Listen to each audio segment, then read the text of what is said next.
I got into anime at a fairly young age. My cousin owned the box set for both Sailor Moon and Inuyasha, so that's probably where I started, or it was Yu-Gi-Oh! And Pokemon? I don't know, don't trust my 6-year-old memory. Point is, while I've been watching anime most of my life, I didn't understand the concept of anime until Naruto started airing on Toonami, and it honestly blew my mind. American cartoons just couldn't compare at the time, and still don't, honestly. And the internet was just good enough to stream shows, which led to me binging everything I possibly could. And even shows like Elfen Lied at like 12 or something.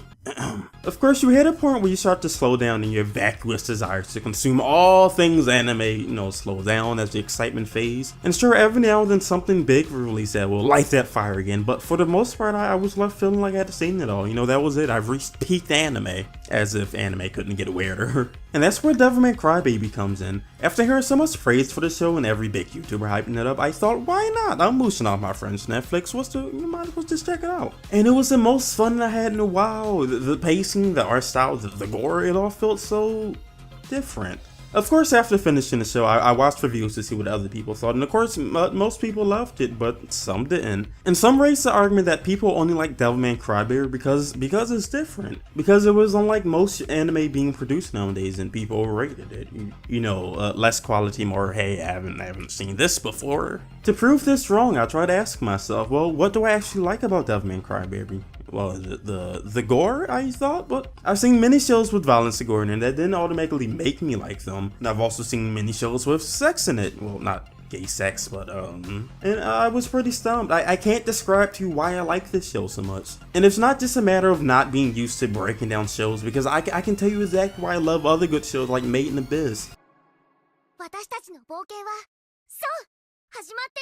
I loved Made in Abyss because of his world building. I loved the mystique behind the Abyss. I loved how brutal it was towards his characters. I loved the atmosphere and the beautiful art and backgrounds, its unique locations and monster designs. I even found both Reg and what is her name? I found them both so likable, and I'm sure there's more I could say, but you get the point. That's when I started to think that Devilman Crybaby speaks to me on the level that I can't put in words. When I actually do try to break it down, I can only come up with negative. Like, I think the art style is pretty weird. I think the characters are a bit unbelievable how they're portrayed. One of them's a bit stupid and just goes around with anything. The other one's feel so all over the place. And the story was just so stupid to me, honestly. Yet why do I like it so much? It's that feeling that I can only explain as different. Like when you were a child and you tried to explain why you liked DBZ and Naruto more than whatever other cartoons on at the time, it's because they were different. But I don't think that's a bad thing when you feel like you've seen just about everything a medium can offer. The one thing you're looking for is something different. Hell, I'm sure when we started watching anime, that was our thought. This is different. And it's an exciting childlike wonder, and it gets lost the more you delve into a medium and become more accustomed to it. And that's why I felt watching Devilman Crybaby like a kid again, stumbling across some new foreign idea. And it's exciting, it's fun, it's why I loved FLCL so much, and I think people would agree with this. You can say Fully Cooley had many deep themes that make the show, more beloved, but the truth is, when a lot of us saw FLCL, we were too young to understand any of it when it aired on Toonami, yet we loved it anyway.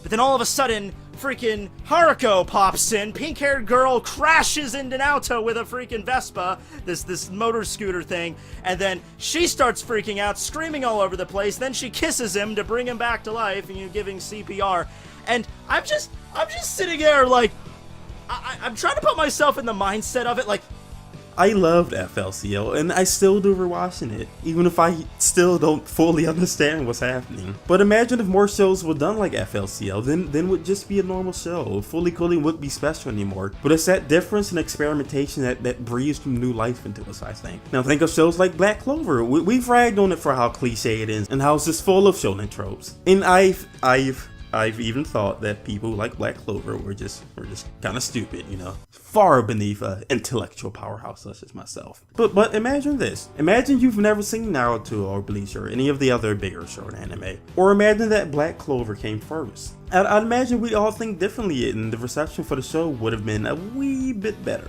if instead of, being the culmination of shonen tropes, it was actually one of the first shonens. It's that sameness that gets it treated so harshly. Or think about some of the newer shonen mangas like Promised Neverland and Dr. Stone. As Super iPad put it, think, don't quote me on that, and in one of his recent videos, that these new exciting mangas are breaking the typical battle shonen formula, which wouldn't be possible if every other shonen was more like these. Maybe different is just a cop-out for saying I don't know why I like something, but think of all the times where you're bored out of your mind with all these boring shonens and isekais that can't seem to stray too far from the same path, and you just want something new, something different. Now, don't think it's wrong to praise the show for being different, especially when it's perfectly natural to dislike a show for being the same as everything else. We all just want new experiences.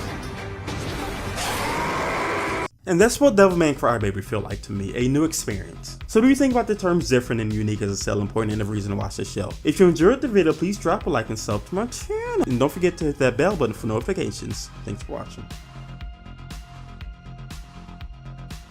We all just want new experiences. Is it experiences?